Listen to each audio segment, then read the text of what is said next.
Hello and welcome. The Purdue Institute for the Study of the Iranian World welcomes you to another episode of our podcast, Legacies of Ancient Persia. Join us as we further explore the many legacies of ancient Persia and its relevance to global patrimony.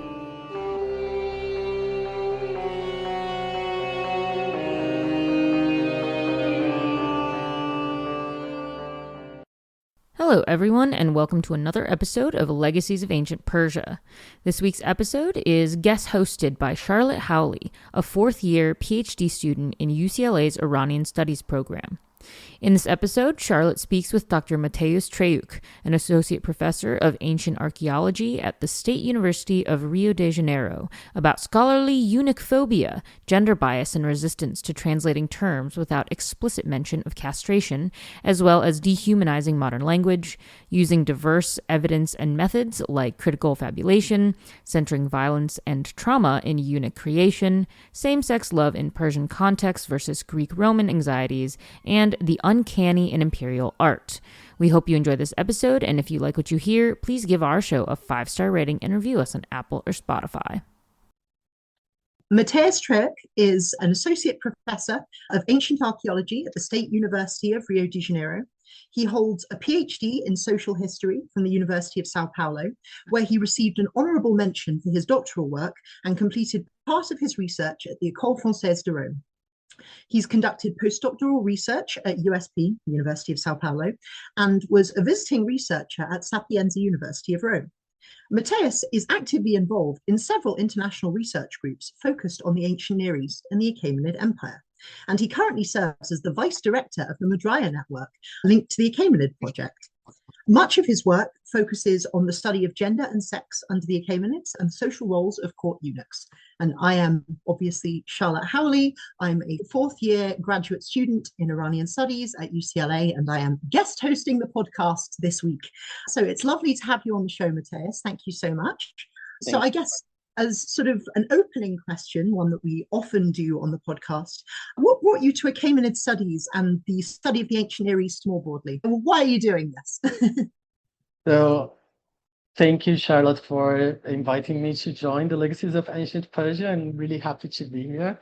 And of course, this is not an easy question to answer. I don't quite remember exactly when I began being drawn to Achaemenid Persia, but I think when I was an undergraduate student and I was conducting research, my early research projects in ancient Greece, I began reading about the Achaemenid Empire. I think it's what happens to a lot of us, right? And I remember seeing the Achaemenids as potentially open to a lot of sources and languages and materials. And this sparked my interest in studying the Achaemenids and the Achaemenid Empire. So when I began my PhD, I had this project about the terminology for empire in Old Persian, Akkadian, and Greek. And I also looked a little bit at the Latin material. And of course, this was not fully Persian Iranian studies. It was a study about the Greek representations of Persia and how the Persians themselves conceptualized the empire, but it was the beginning of my journey into the ancient Near Eastern studies. I would say this is pretty much how it began. Mm-hmm. And it was about, I would say, 12 to 14 years ago. It's a long time now. Yeah. Well, we're very glad to have you with us in Achaemenid Studies, Matheus. And no, I completely agree. I mean, I was exactly the same. You know, I think there, as you say, there are many people in this field who are sort of disgruntled ex-classicists who just got frustrated with all the Persians turning up in the sources and then no one ever really knowing what was going on with them. So yeah, no, I think certainly a worthy field of study, and yeah, very glad that you're here. So I must confess, one of the main reasons I wanted to have you on the podcast today is that I feel that the discussion in the podcast up to now has been quite light on court eunuchs, which obviously is an area quite close to my heart. It's what my master's thesis was on. And I think your articles on court eunuchs and then the Akkadian term Shah-Reshi, which is sort of, the one in the Akkadian sources under the Neo-Assyrians and the Achaemenids, are some of the most nuanced and comprehensive on the subject. which, connecting together all of these different terms and these different languages, Sumerian Tiru, Lutu Sag, Mara Kali, all of these different terms in these different languages, and sort of connecting them together and looking at their roles in the court, sort of beyond this question of castration, which so much of the previous scholarship has looked at. So what drew you to the study of court eunuchs, especially, under the Achaemenids and the Neo-Assyrians in the first place? Because I know, why are you here? This is a really good question again, and also another question that is not so easy to answer. But what I can say is that when I was conducting my research in my PhD, and even before that, I was always very attentive to the occurrences of eunuchs in the sources and in the scholarly literature. And they were so important in the sources, and they were so important also not as a focus of the scholarly literature, but in the narratives that they were telling about the Achaemenids. And I was like, thought, how can they be so important? And then we don't have scholarship about them. We almost don't have scholarship about them. And of course, we have some like book chapters, articles, but they do not match the importance that is ascribed to eunuchs in the sources. Or maybe if we believe that these words, because we are going to get there, I'm sure, if we agree that these words, they can be translated as eunuchs, then they should be more, right? Because they are everywhere and they are very important. So I began like making side notes. Every time I saw eunuch, I highlighted the passage and I began joining a lot of evidence about eunuchs, but it was like something that I thought it was interesting and maybe some field of research that I should explore a little bit more, but it wasn't for an article or paper, for instance, but it was not a project, a research project as such. And then I finished my PhD and I actually did not pursue a scholarly career tout court. I just made a pause and I went to work in the corporate market. I was a lawyer, actually very far away from our field. I was working in the financial market. And when I came back, it was like 5 to 6 years after that, I had to prepare a project. And then I came up with the idea, why not eunuchs in Achaemenid Persia? Of course, when I began looking at the evidence, I noticed that it would be more interesting to see them in historical perspective. And so I did the now Assyrian Sharashi as well. And I began doing this study.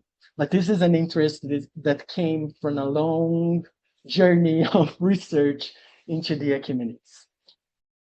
Excellent. Thank you, Matheus. And yes, no, I very much agree. I mean, this is exactly, what drew me to them in the first place as well. Sort of seeing how common they are in the sources, especially the Greek and the Latin sources. But if we include the Akkadian term Shareshi, the Neo-Assyrian and the sources in cuneiform as well, it really did seem that there was a real gap in the scholarship.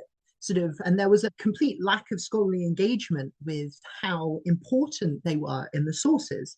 And in some of your previous work, you've described this almost as a kind of eunuch phobia in the scholarship, which is a term that I absolutely love.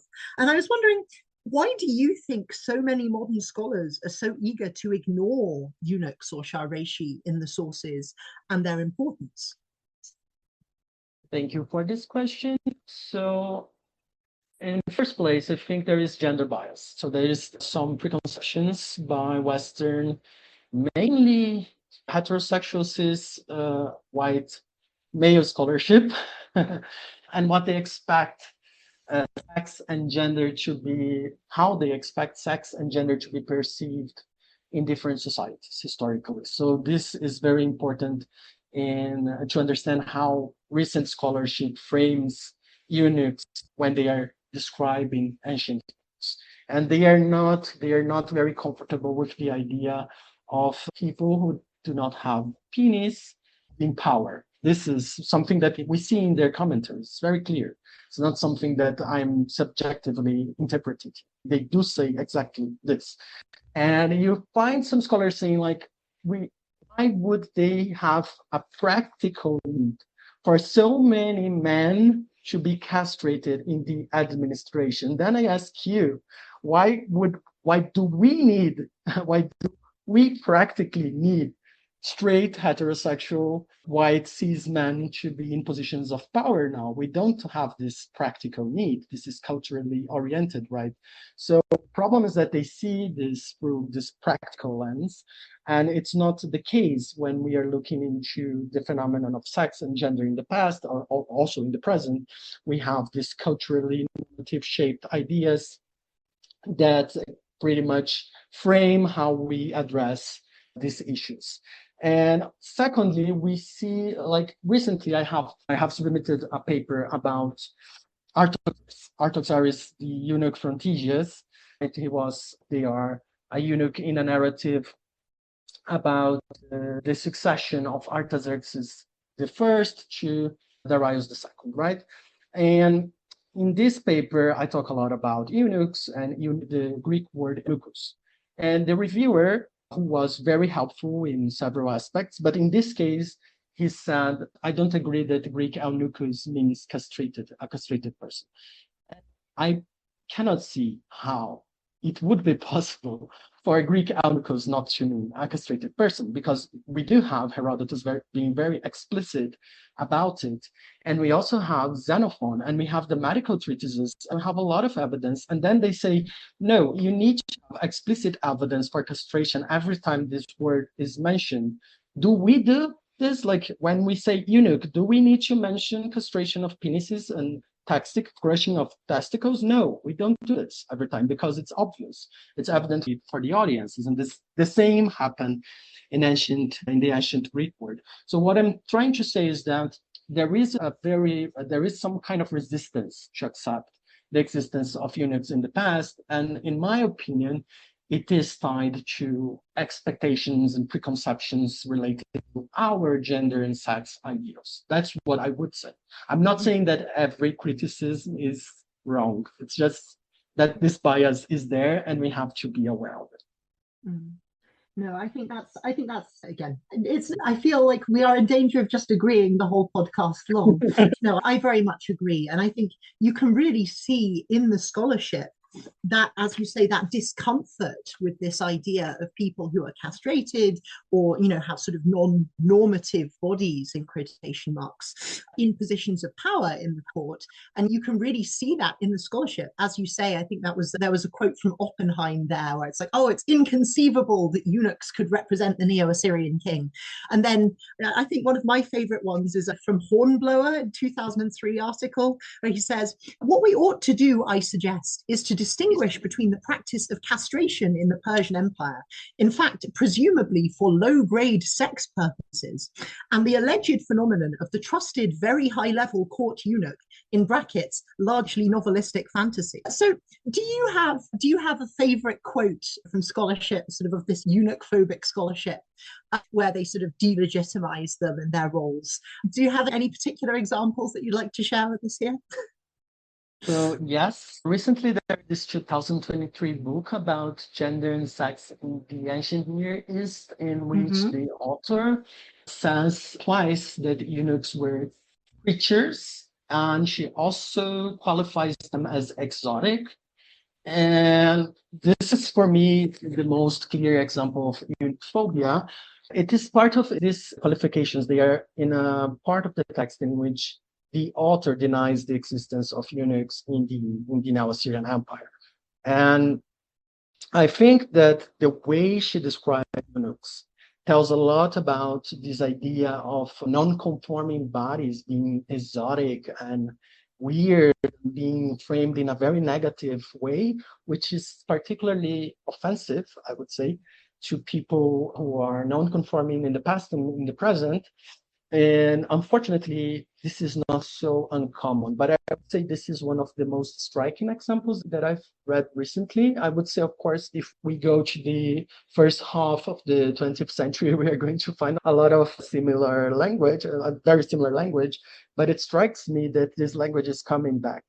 It is something very troubling. Yeah. No, I think you're right. And yes, I think there's as you say, this use of creatures, this sort of dehumanizing language really does define quite a lot of the scholarship on these people. And I know you and I myself, certainly in the things that we write, are very clear about using people and, sort of person-centered language when talking about these people. Because, yeah, as you say, there's a lot of figures, there's a lot of creatures, there's a lot of things. It's so dehumanizing. And then, as we could see a little bit in the quote I shared from Hornblower, this real association with sex as well, that they're only there for sex purposes. They can't have any other more important social roles or different social roles beyond this. And yeah, I really think you're right that there's an attempt to delegitimize them and their importance in this. And I think it does say a lot about the sort of the broader scholarly context and social context in the world at the moment.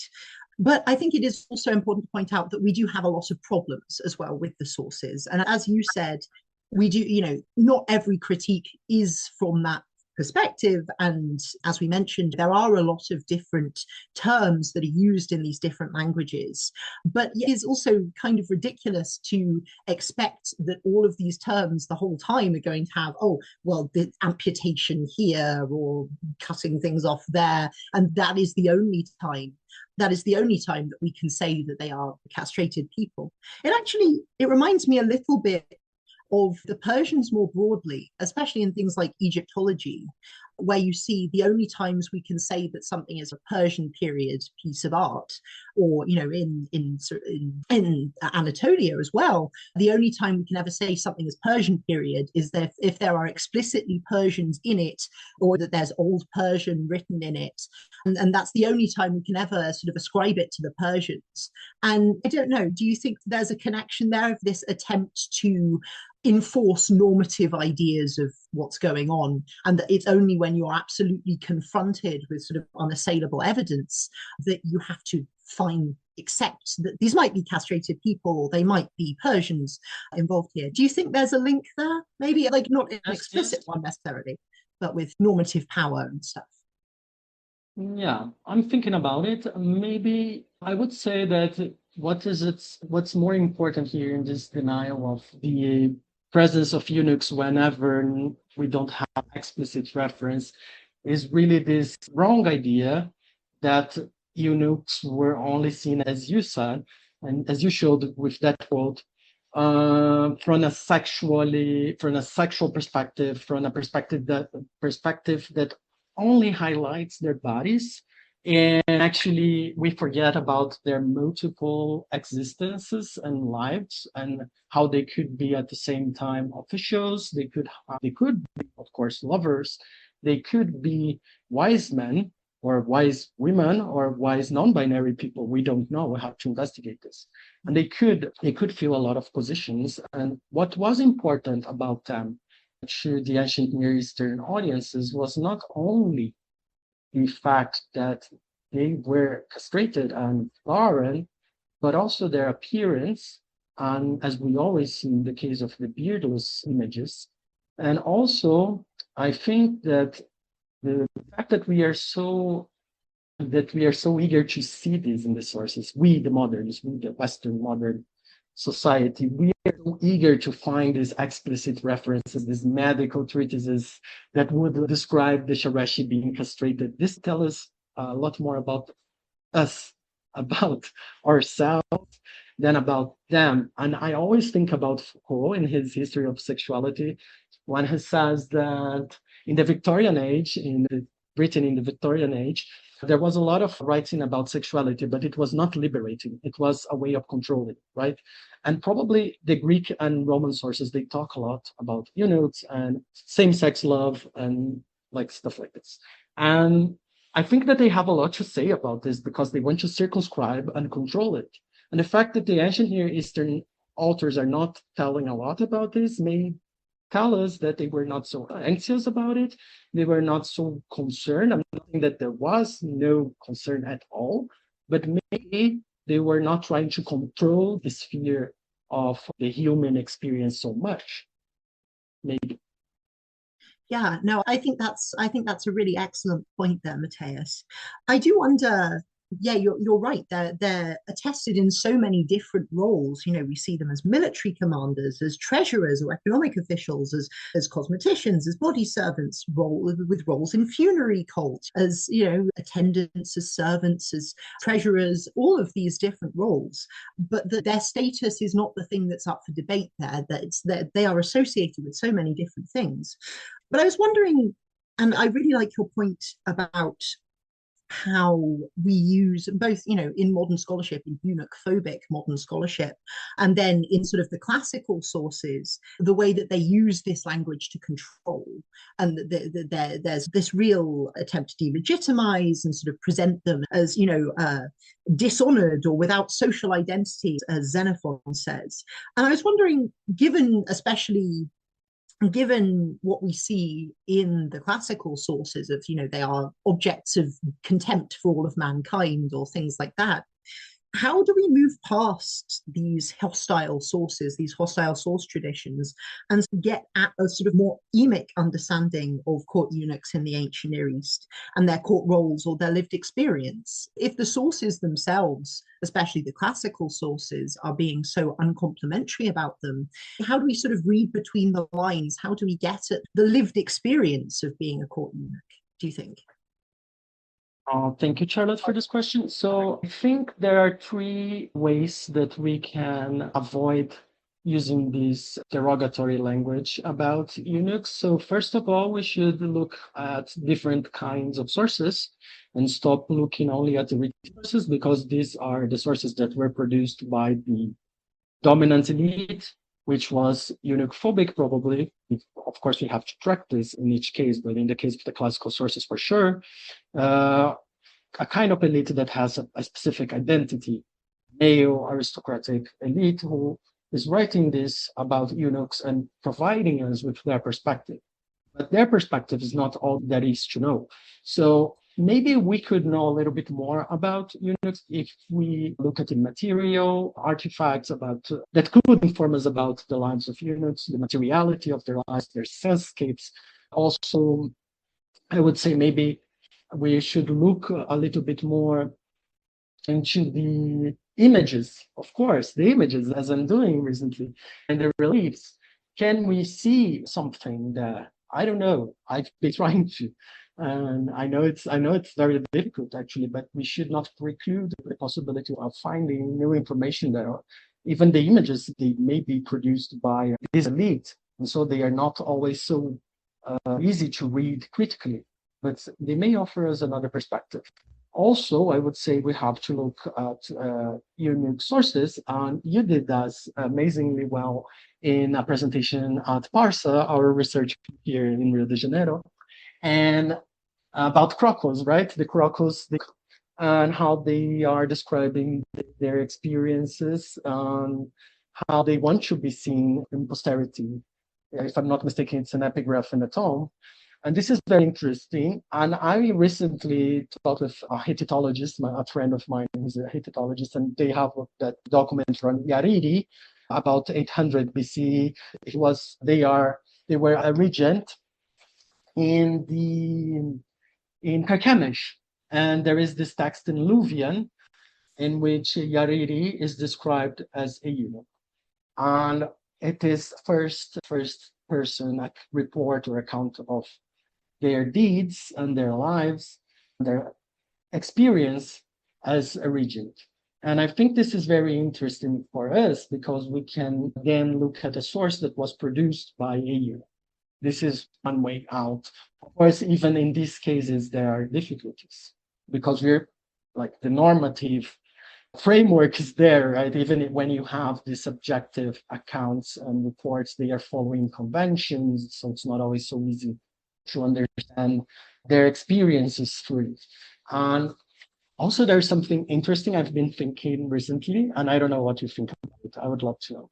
So there is this theory of critical fabulation, historical critical fabulation, in which you don't have the evidence, you have nothing, you have silence, but you try to speculate about their experiences, try to get at the core of their experiences by imagining a counter narrative, by imagining other possibilities of existence in the past. And this is something I've been trying to do mainly with the Chinese sources now. I'm very interested in Chinese eunuchs. I love them. And I want you to see their existence from another perspective, not the Confucian perspective about eunuchs, but how maybe they would see themselves as probably the cohesive force in the empire, probably those who actually kept the empire together. And this is something that we should do a little bit more, trying to rewrite these narratives from another perspective that is not there, but maybe we should at least imagine it and give it some room. Wow, I think that sounds wonderful, I have to say.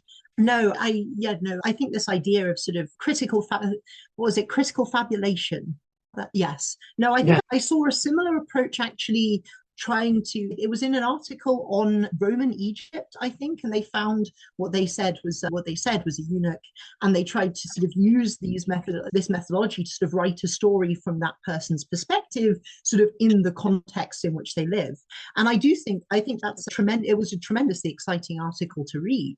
And I think that this idea of historical imagination and sort of trying to reconstruct lived experience through sort of getting as much data as we can and then thinking about what was the lived experience of these people is a tremendously useful way forward.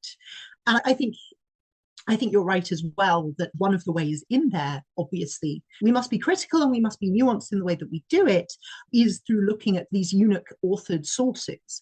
And I think there's so much more of them, or so many more of them than we think there are as well, because again, the eunuch phobic scholarship, again, ignores all of these Shah-Reshi seals, for example, or there's a Neo-Assyrian stela of Bel-Haran Belu-Utsa, which is, again, a whole royal stela written by a eunuch. Then there's the Crocos thing you talked about, and then there's major Sasanian inscriptions also written by eunuchs or Shabestans, it's the Middle Persian term.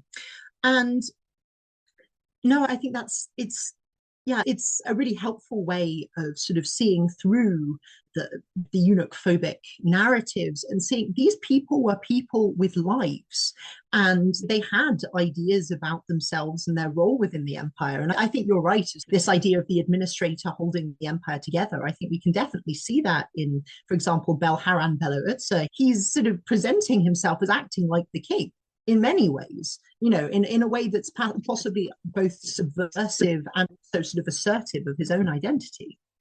But one question I do have for you, and I think this is certainly something I've blundered into myself, is when we sort of emphasize the importance of these people and, the complexity of their roles and their sort of lived experience, I do think we have to remember that certainly from the sources we have on ancient Near Eastern eunuchs, that their creation involves things like trafficking people away from their homes and sexual objectification in certain roles, destruction of previous ethnic and social identities through the replacement of names, and the loss of bodily autonomy in perhaps the most radical of ways. And so, and again, sort of perhaps a hard question. I'm sorry, I keep throwing these hard balls at you, Matheus.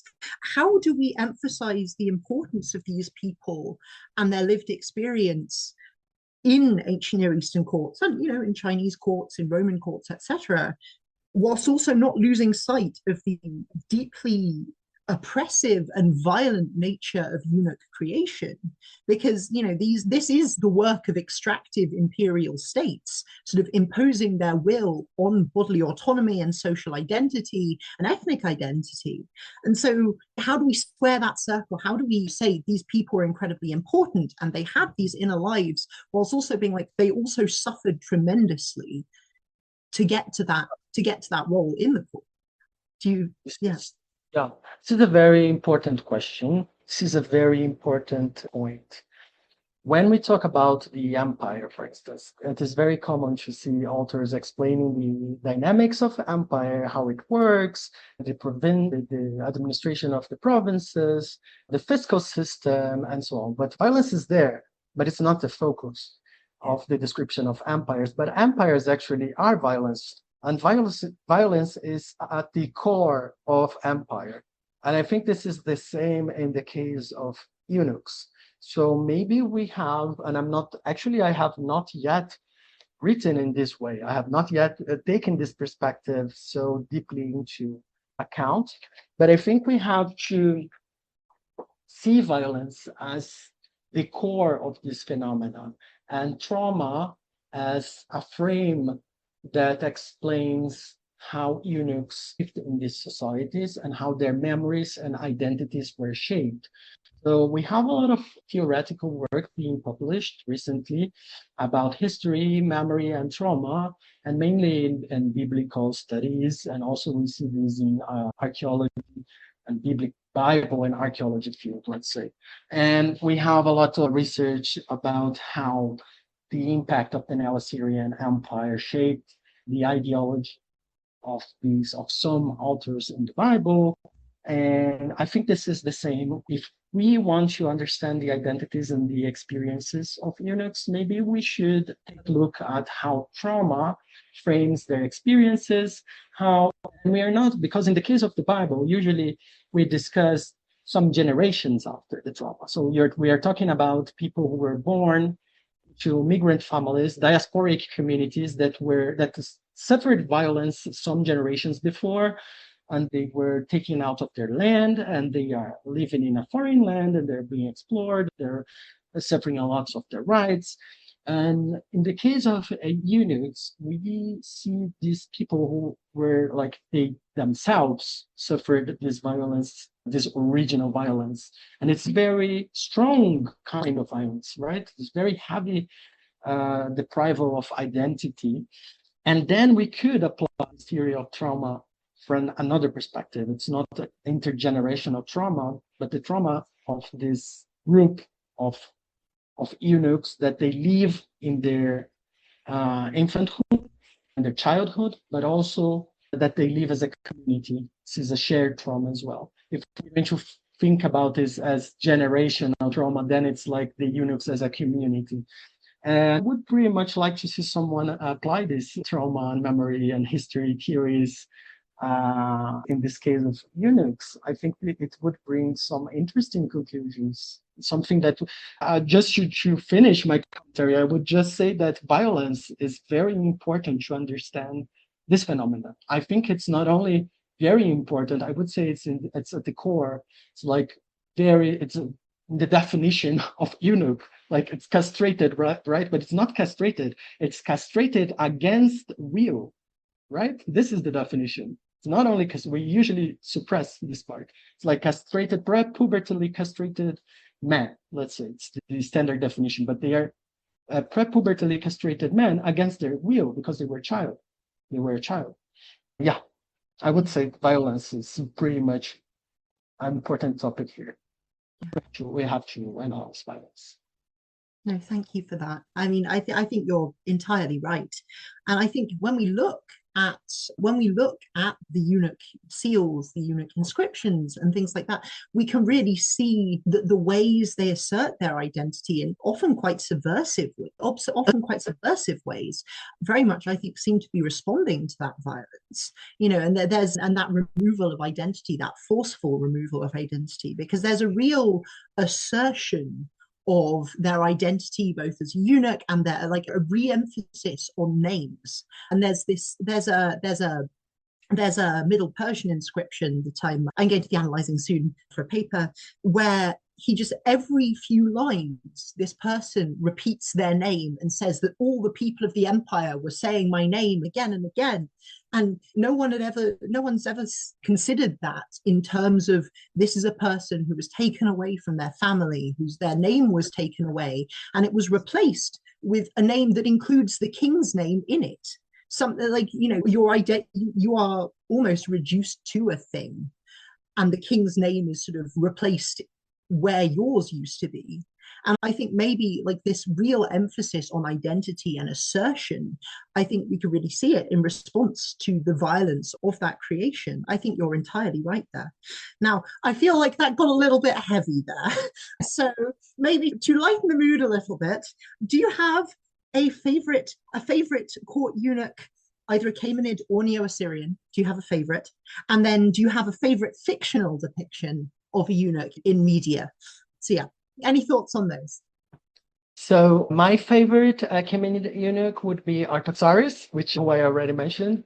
Mhm. They are very important in the succession struggles of the three brothers, Xerxes II, Sogdianos, and then Cus. And they were already important in the reign of Artaxerxes I because they negotiated a truce between the king and his brother-in-law, Megabyzus, and they were exiled by the king after that for speaking on behalf of Megabyzus. And then they come back and help Darius when Artaxerxes, after Artaxerxes the first death, they come back and they help Darius become king and gather forces supporting Darius. And actually, Ectesias, who is the main source for this story, said that Artaxerxes crowns who will become Darius. So Artaxerxes is a very important figure, very important individual. And we usually don't see this. The problem is that we usually don't learn a lot about the story because it's told by Tisias. Tisias is not, it's usually a mistrusted historian. And also, Tisias is usually known through quotations, mostly known through quotations, in this case by Photius. So it's a very indirect way of getting to know Artaxerxes, but maybe we have some cuneiform evidence for Artaxerxes, and I think it is interesting to look at this evidence, but in any case, the narrative is based on Tiges.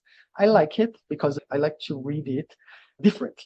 I like to see Artaxerxes as the cohesive force. Artaxerxes is always there because they are acting as a sort of embodiment of the empire.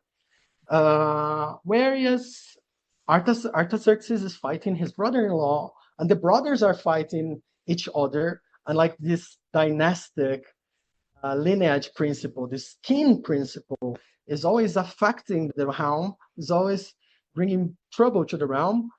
You see someone who does not have this kin problem trying to put the empire in the right trail, to protect it, keep it cohesive, to keep it together. As that's how I see Artaxerxes. So, and of course, we don't know nothing about identity. I am using non-binary pronouns, and I'm trying at least to use because we don't know their identity. In the stories, Artaxerxes is presented as a man that who is castrated, but this is how the Greeks assessed this narrative, and I would pretty much want to learn a little bit more about this individual. And I hope we have more evidence someday, I don't know, from the cuneiform sources about Artaxerxes. But in any case, this is my favorite eunuch from the narratives that we know. And you also asked about those, some eunuch from media, right? Yeah, some okay, some fictional, because this is already some kind of fiction. But I Yes. would say the idea that I don't know if I have a favorite eunuch from fiction, but this idea that I presented you about eunuchs being the cohesive force of the empire and acting against these kin stripes, these fights between brothers, let's say. This principle appears in Game of Thrones with Varys. So we have Varys being, of course, Game of Thrones has a very story of adaptation, and some seasons are not as good as the others, in my opinion. But we have mainly in the first 5 seasons this idea of Varys the eunuch being someone who is always looking, who is always caring for the good of the Commonwealth. So while the magnates are killing each other because they want power, because they have family stripes, because they just care about their lineages, about their families, Varys looks he cares about the Commonwealth. He looks to the common people. And I think this is somehow the idea that I see when I think about Artaxerxes as well. And this makes me like the character of Varys a lot. Thank you for that, Matheus. And yes, no, I'm certainly a big fan of Varys myself. I like he does a lot of sort of wry, witty side eye, I think, which I very much enjoy. And I really love your reframing there of the Artaxerxes narrative, because I think, again, with most previous scholarship, the only focus on Artaxerxes is that the other thing about him rebelling against the king, and that's the only thing anyone ever considers about them. And no, I think it's a really lovely reformulation. These are the people that hold the empire together, whilst all of the princes and the petty kings are sort of assassinating each other all the time. But no, I think really good answers on both there. I think for me, probably my favorite fictional depiction would be Mary Renault's The Persian Boy. I think it was the first thing that really drew me into eunuch studies. And I think, honestly, quite a good example of what you were saying in terms of this sort of critical fabulation of the lived experience of a Near Eastern court eunuch, because it's just, I feel so radical, especially from a novel that was published in 1973, to take the eunuch as the main character and then view Alexander the Great in this sort of queer love story between Alexander and Hephaestion, but then also from the perspective of Bagoas, who is the lover of both Darius and also Alexander. And it just reformulates the whole Alexander story. And then also, like, has, I think, really nuanced thoughts about how these people must have conceived of themselves despite or sort of because of this violence of their creation. And no, I think I wish there were more chapters in Game of Thrones from Varys's perspective. I think you're entirely right about his focus on preserving the realm and things, but it would be nice to see what he's thinking rather than just his moustache twirling, plotting and scheming. So you mentioned, and again, sorry, hardball question again. You mentioned your use of they, them pronouns for eunuchs, and this is also something I try and do in my scholarship. But yeah, quite a lot of the more recent scholarship on eunuchs in the ancient Near East has emphasized their gender liminal or non-binary identities. Where would you fall on this issue, or is it more we just don't know, and thus we shouldn't use gendered pronouns of any kind because then that's bringing in assumptions? Yeah, would you stand on that issue, do you think? Thank you, Charlotte. So I think this is one of the most difficult questions. I am learning. I've been reading about this. So Omar and she recently published a chapter about the Asino, discussing how should we approach the Asino's gender identity. And I agree with his point that. Sorry, Matheus. Do you want to, for the audience at home, do you want to sort of give a précis of what the Asino are?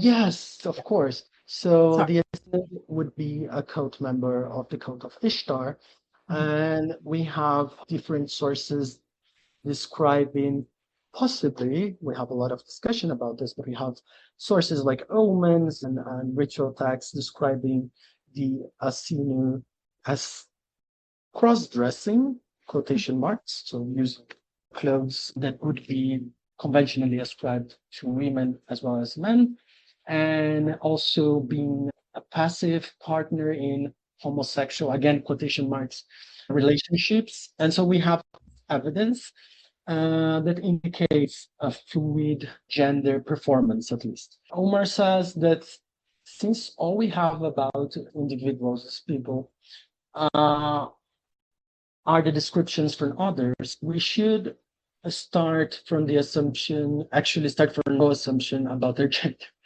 And this is something that I'm trying to do, but it's not easy because we are heavily influenced by the sources and their grammar.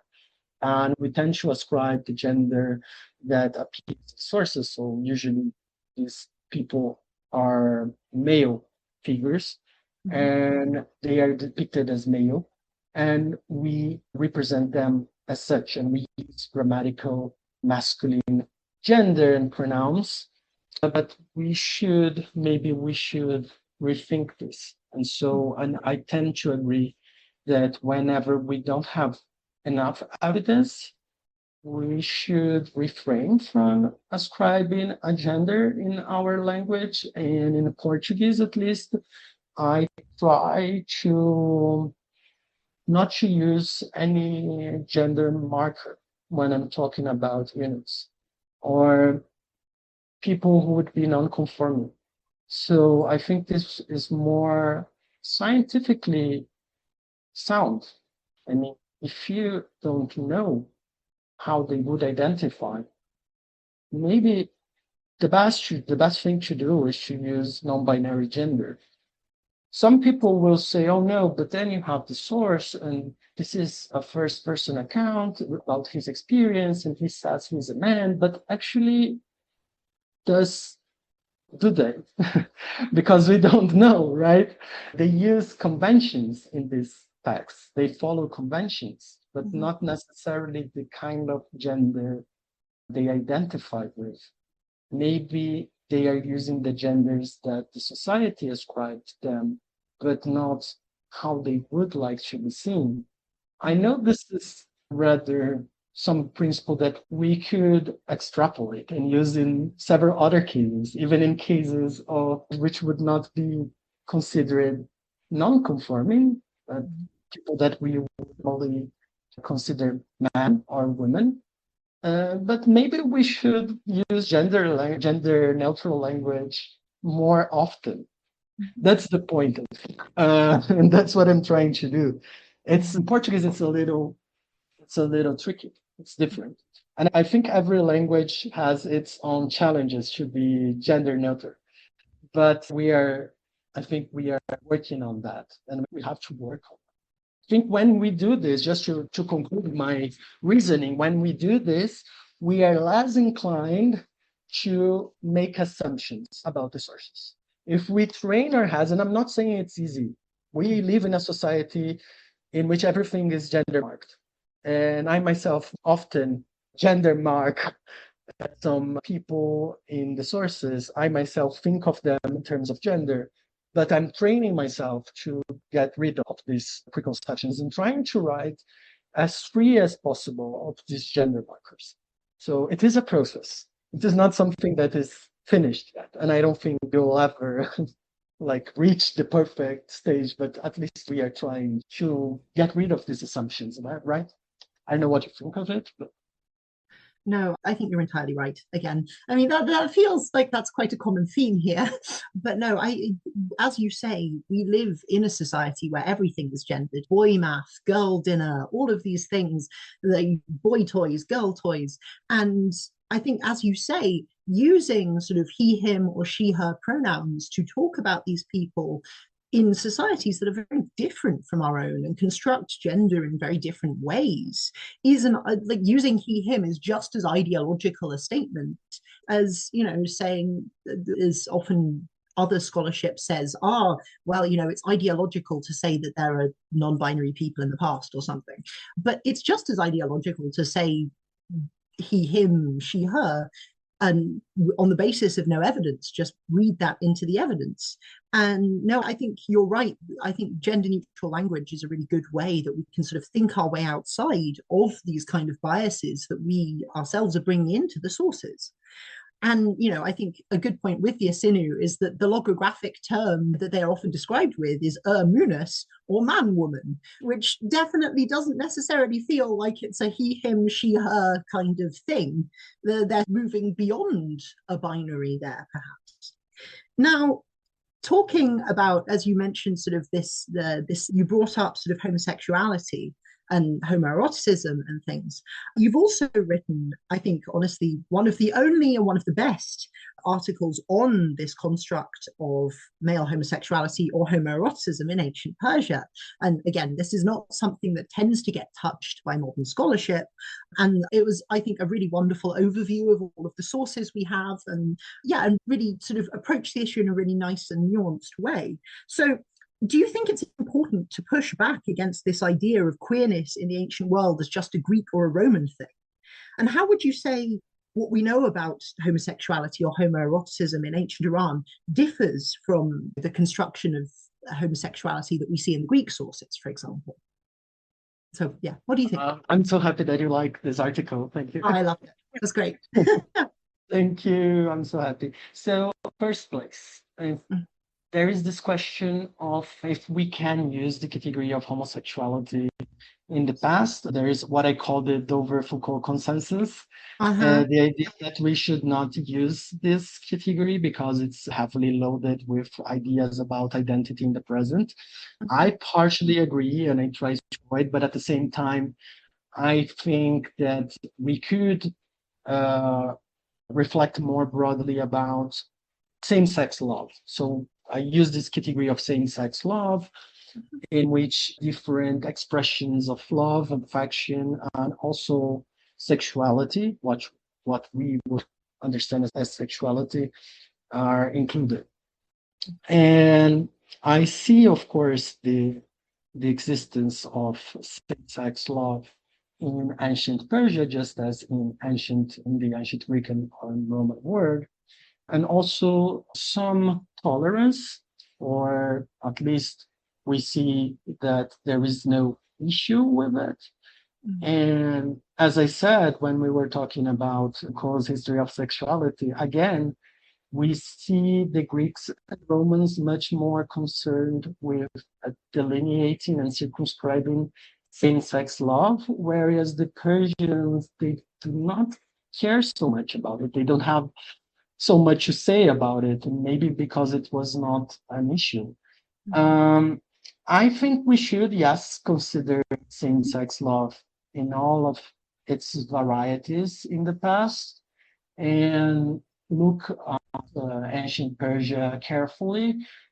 I also think that we have to understand how same-sex love, in this case, male same-sex love, was shaped by different cultural ideas. So you see, for instance, the Greeks, when they talk about same-sex love involving Persians, they usually misrepresent the Persian kiss, which they think is effective. It also, for them, entails some kind of love and affection, whereas in the Persian context, the kiss is only.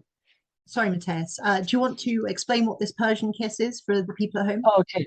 So yes, so we have this situations in the sources in which the Persians, they greet the Greeks with a kiss. And the Greeks see this kiss as a sign of love and affection or erotic desire.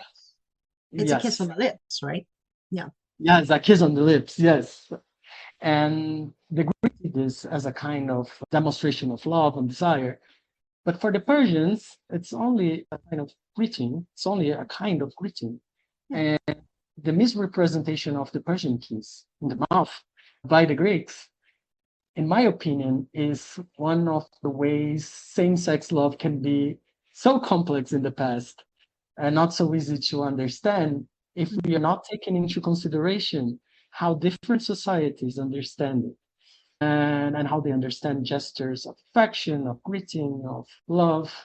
And then we also have this phenomenon of Greek society, in which, particularly the Athenian society, in which male same-sex love is, so you have a lot of monuments to the Tyrannicides, for instance, those who killed the Pisistrates, and Matheus and Aristogiton, I think you say in English, and they are celebrated by the Athenian political. It's part of their identity, and this is not the case in Persia. The Persians, they don't have, or at least we don't know of, such heroes, and I think this is also something that separates the Greek experience from the Persian experience, and so on. So I could give you a lot of examples. I just think that we should investigate this a little bit more. And I think that, again, the Greeks and the Romans are talking a lot about this, about same-sex love, because they are concerned. And we should try to understand why they are concerned with this sexuality, why they want to circumscribe it. There are probably some social tension in their societies concerning this phenomenon that they are trying to control, that they are trying to understand. And to conclude, I see the young Western prohibitions regarding same-sex erotic acts as a later development. So I would say it is a later development. But then here we are seeing in the Iranian context the appearance of these rules that may indicate, again, a feeling of anxiety, an attempt to control this practice, this love. And this is what we really need to understand. What is behind this discourse that is emerging? That's it. No, Sorry, I think it was very long, but I love this topic.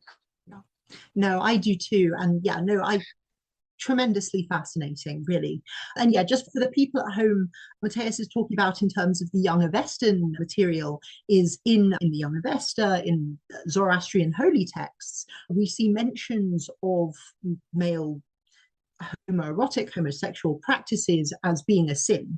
It's described as sort of one of the curses that is brought upon the world, that specifically Hersania in the Young Avestan texts. And these are possibly dating to about the 6th century BC. But again, the dating of Avestan is difficult, and we see it in the Middle Persian material. But again, that dates from the early Islamic period. So there are these rules about it that say this is forbidden, but how do we bring that into the picture? And you're right, like it's mentioned so often in the classical sources, but also, as you say, the way that the classical sources are using it is really interesting, because they keep flip-flopping, especially in the Roman period. It's like, well, some sources are like, well, the Persians are so much more, effeminate and terrible than us Romans because they allow homosexuality. Unlike us, we've banned it. But then on the other hand, you have other Roman period sources saying, oh, no, well, the Persians have banned it because they're sensible. Unlike us morally degenerate Romans, we need to be more like them. And it's, about trying to work out what on earth is going on through these really problematic sources that are actually probably far more about Rome than they are about Persia. And they're just using Persia, as you say, to say things about Rome. But it is sort of really interesting, because especially once we get into the early Islamic period in classical Persian poetry, like these practices sort of appear and we don't really know where they come from in the sort of new Persian material. And it's sort of a big question in scholarship. Where does this, because it sort of appears fully formed. And the relation between the sources you're talking about, these Greek and Roman ones, and then the later Islamic period ones, it's a big question. So more work needs to be done. I'm looking forward to the sequel to this article, Matheus. Let's see. Yes. So I guess, I don't know, a question regarding this and sort of what you were saying about like same-sex love and this idea of queer histories. Do you see any links between your work on queerness and gender nonconformity in the ancient Near East and lived queer communities in the modern world, and especially in perhaps challenging times globally for the LGBTQ plus community? What do you think queer history and looking at non-normative bodies in quotation marks, or the homosexuality or homoeroticism, what can this do for the LGBTQ plus community more broadly? Do you see there's a link there, or is it just scholarship? There is a link there. It's not just scholarship. I agree with the scholar James Davidson, who challenges the Foucault consensus against using homosexuality as a category in the past. And he says, well, when you do this, you sever the community's links with the past, with meaningful experiences from the past, which could guide the queer communities in the present, which could help them build their identities. And I agree with this criticism. I think that when we just say, no, you cannot transpose this experience into the past because it's modern, because we have our own way of queer. Okay, it's partly true. I'm not saying it's not, but we also have shared experience with the past, of course. We do have shared experiences with the past. And if same-sex love existed in the past, I think it's meaningful to talk about this. If queer identities existed in the past, I think it's meaningful for our communities to feel stronger, to feel they have a history, to feel there were others as us who lived and passed through similar experiences. This lightens the burden of living in a very difficult world for queer people. And it's not as if it was easier before, actually. And when we try to write these stories, we are also fighting against what you call the epistemicide, the erasing of the memories of queer people in the past. This erasing that happens in the sources, in the past sources, but also in current historiography. So yes, it's very political, and it's interesting because when I began my career, I was like more, I did not want to have my feelings into it, but I could not help it. I was reading about it and I was seeing, okay, these were mostly not queer. They're just getting it so wrong, and they're just erasing a lot of experiences that could be meaningful.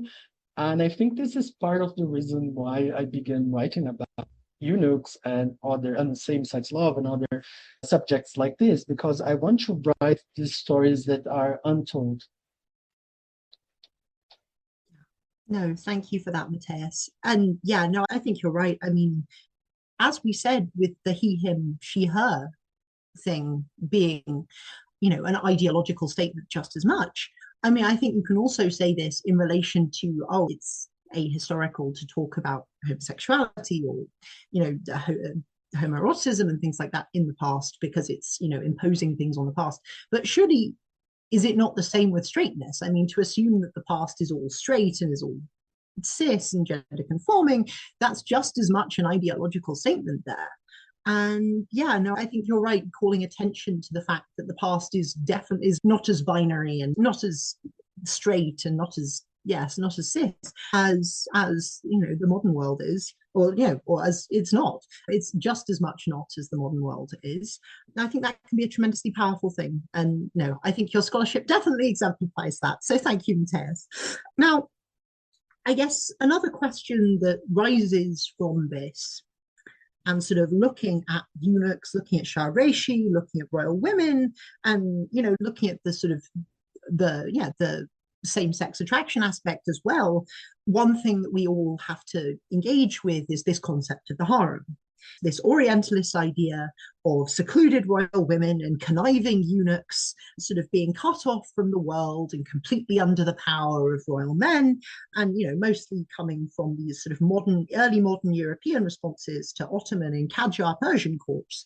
And you've written about how this concept affects the fields of Achaemenid studies and Assyriology in different ways.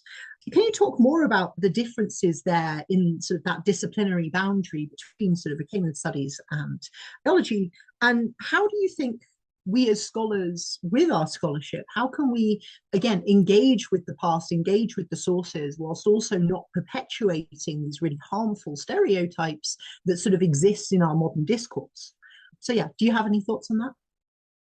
Thank you, Charlotte. So in this article that you mentioned, I reached the conclusion that Assyriologists they tend to use the category of harem more frequently than scholars from Achaemenid studies. Studies seem to be more aware of the problems related to this term.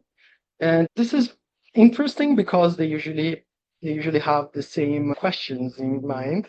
They are usually asking the same questions to the sources, and the sources are similar because we're talking about an institution. If we can talk about an institution, it would be a shared one and with a similar dynamic. And they usually reach different conclusions, which is interesting.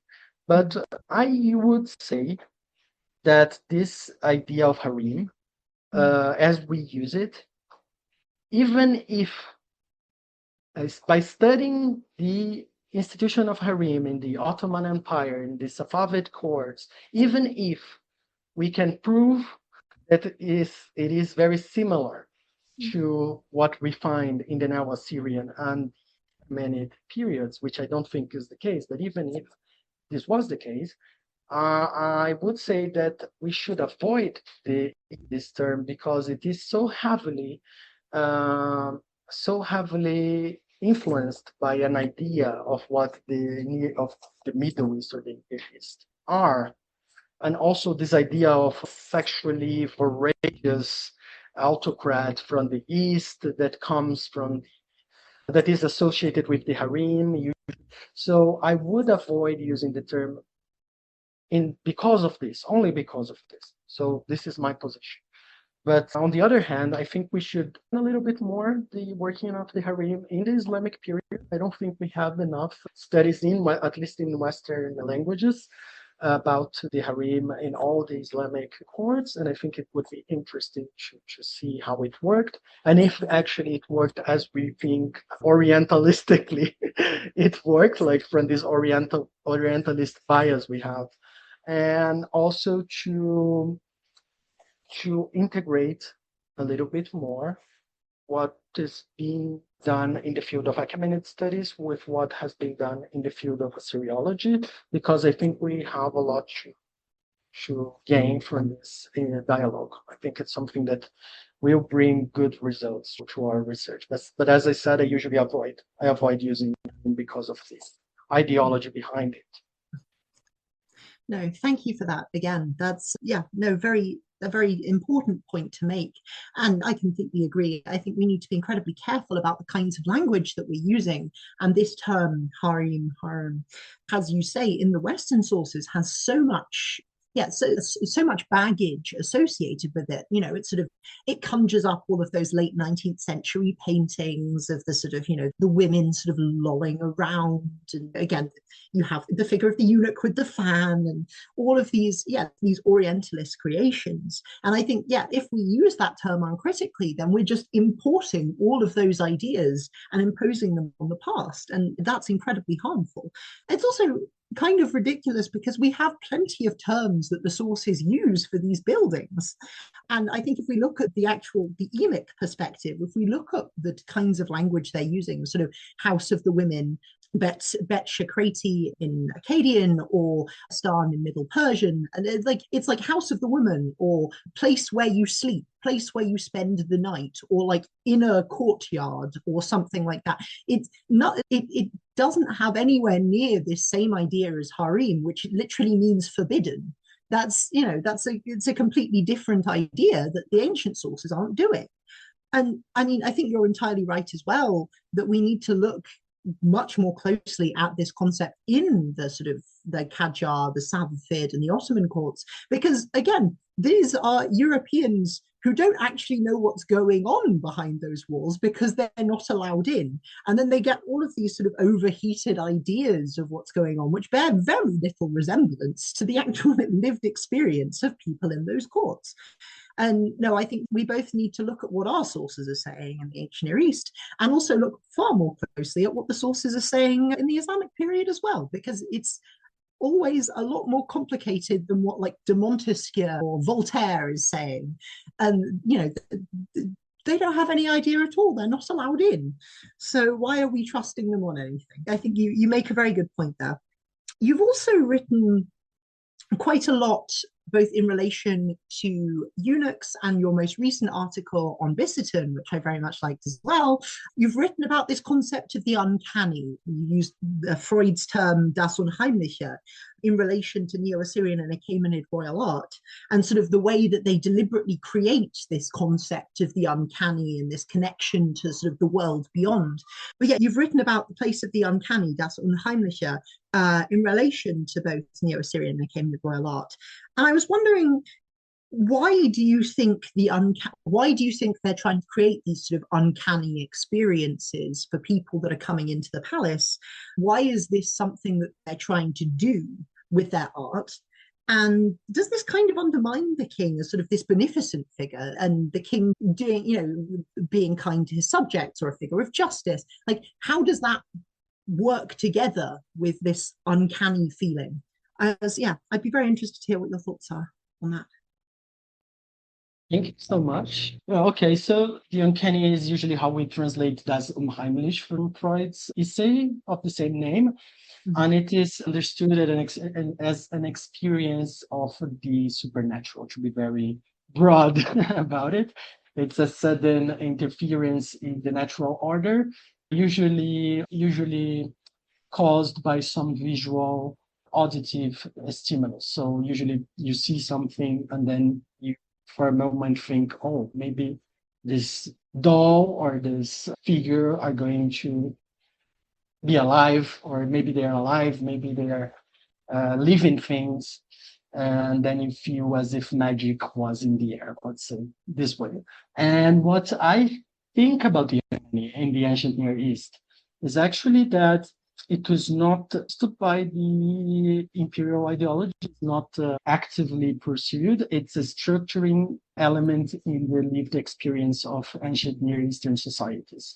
Because, this is not something that is theorized by Freud, of course, because he had this very evolutionary idea of societies. We have to adapt a little bit of theory to apply it to the ancient Near East. But the idea is that if we agree, as Zainab Bahrani says, that Salmu is a potential, it's an image. Salmu is the Akkadian word for, let's say, sculptures, images, and so on.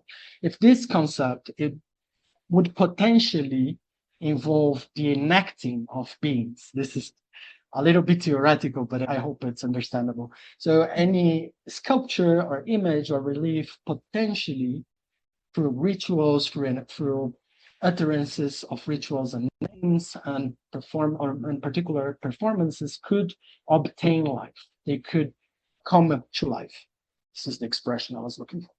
And so if we live in a society in which you see things like this, the supernatural is much more important and overwhelming than in our society, in which the uncanny is very circumscribed. So you go to the cinema and watch a horror movie, and you have a lot of experiences of the uncanny, right? But in the ancient Near East, probably magic was much more common, and this feeling was much more often found. And I think when we see the uncanny as this structuring element in the lives of the ancient Near Eastern people, we get to understand how art could work, and the power of art, the power of images, is mobilized by the royal ideologues. They want to control this power. They try to control this power, but they are also caught up by this power, and sometimes they get some of the effects of these images are not actively wanted or desired by the king. They are just part of the structure of the society, and they cannot control all of the effects that the Talmud, this image, the performative image, will bring, but they try to. It's powerful. It's a powerful instrument for controlling subjects, for instance, but not a powerful instrument that they can totally control. But I think this is pretty much how I see art in the ancient Near East. Like coming from Bahrani, from the performative image, and then applying this aesthetic category that is actually psychological, because it explains feelings and emotions that are triggered without any logical processing. You're not thinking about it. It's like something you feel, you see it, like it's how the image looks at you. That's it. No, thank you for that very much, Matheus. And this obviously vibes a lot with Neville McFerrin's work, who we've had on the podcast already, sort of talking about the ways that the Achaemenid reliefs are activating those mirror neurons, or these sort of psychological subliminal ways that this art is affecting the people in the palace. And no, I think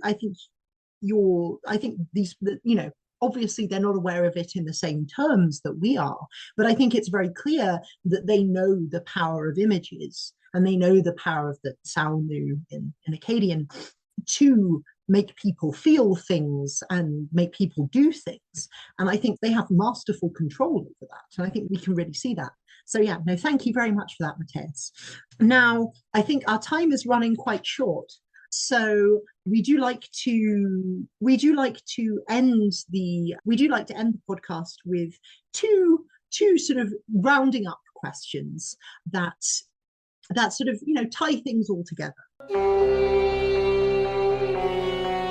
Interested in learning more about the wonders of ancient Persia?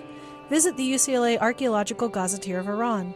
The Gazetteer digitally preserves famous locations, World Heritage sites, and lesser-known areas from all time periods of ancient Iranian history.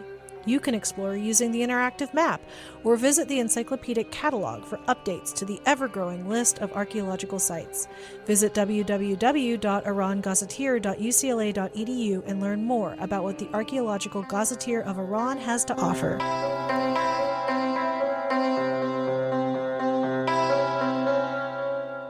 So these two questions are, what is the greatest legacy of ancient Persia, would you say? And then what is the best legacy that we can leave for scholars of the future in the field with our work, with our scholarship? Okay, these are two very interesting questions. First, the legacy of ancient Persia.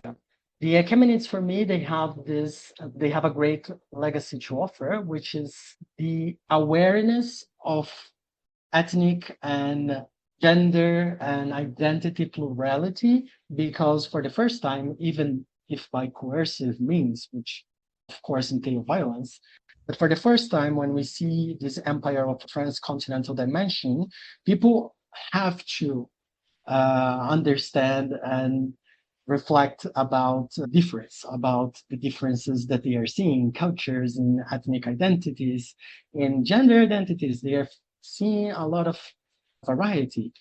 And this is something that for sure influenced how the Greeks conceptualized their relativism, their relative thinking about cultures. And this is something I think it's unique about Achaemenid Persia.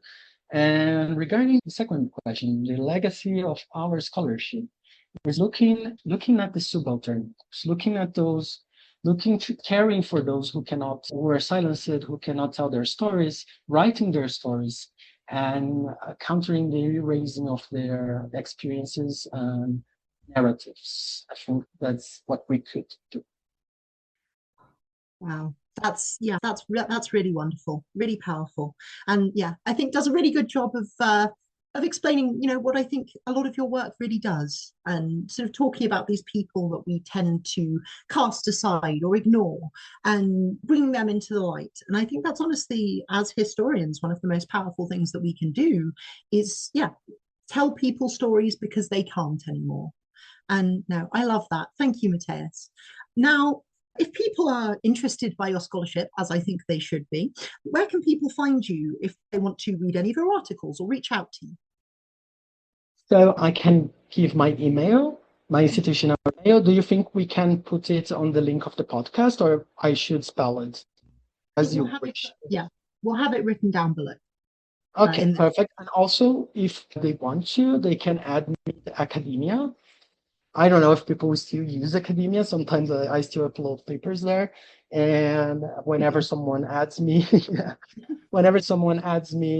academia, I think there is still kind of mailbox or something, a messenger, and you can send messages there, and I will promptly answer. And it is my pleasure to help if I can. And also, I would like to thank you very much for this chat. It's very interesting, and I'm really happy to share my ideas. And I really love your work, Charlotte. I just wanted to say how much I admire your work and how much you're actually part of what my work is today, is thanks to many insights that you gave me during our dialogue that has been so productive these last years, I think, we've met.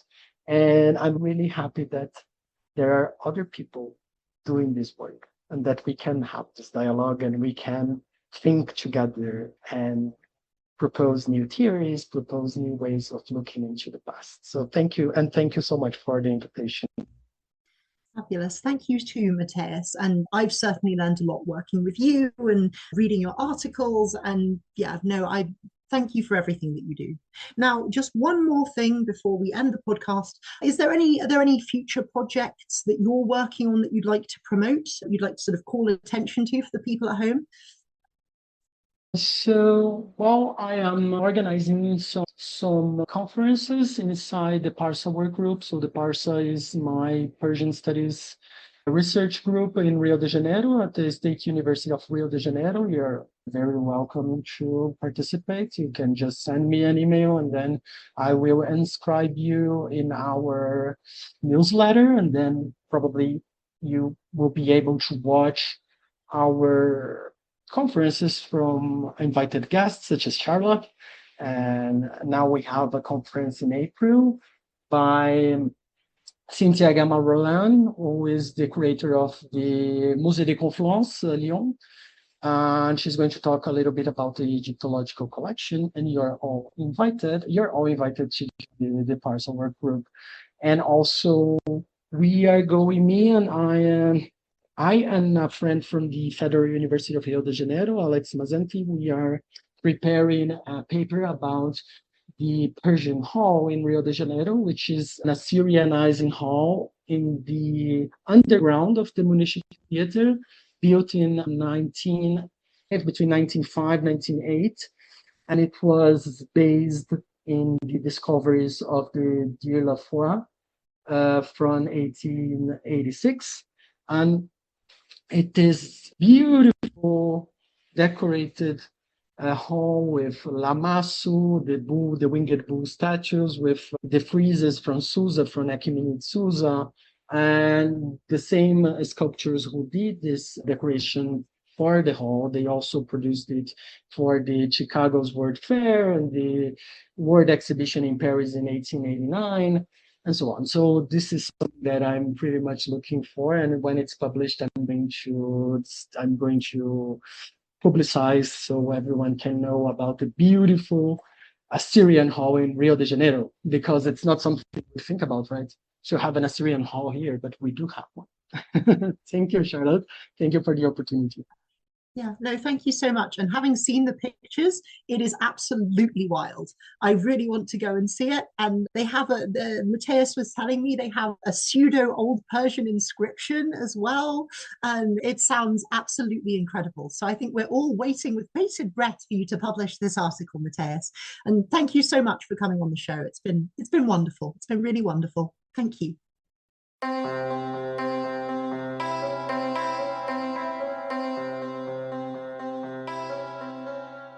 Legacies of Ancient Persia is a Portavood podcast production, hosted and edited by Lexi Henning, with select episodes co-hosted by Marissa Stevens. Cover art provided by Hadley Leesman and original music by Brent Arhart. Established in 2017 as the premier research center for the study of ancient Iran, the mission of the Portavood Institute for the Study of the Iranian World is to engage in transformative research on all aspects of Iranian antiquity, including its reception in the medieval and modern periods, by expanding on the traditional domains of old Iranian studies and promoting cross-cultural and interdisciplinary scholarship. Thanks for listening to our show. It's available to stream on Apple, Spotify, or wherever you get your podcasts. Don't forget to follow us on social media at Portavood Institute and at Portavood UCLA, or visit our website portavood.ucla.edu. If you enjoyed today's episode, please give us a 5-star rating and review us. For podcast inquiries or questions about the Portavood Institute, please email us at portavoodpodcastproduction@gmail.com. We'll see you next time as we continue our deep dive into the legacies of ancient Persia.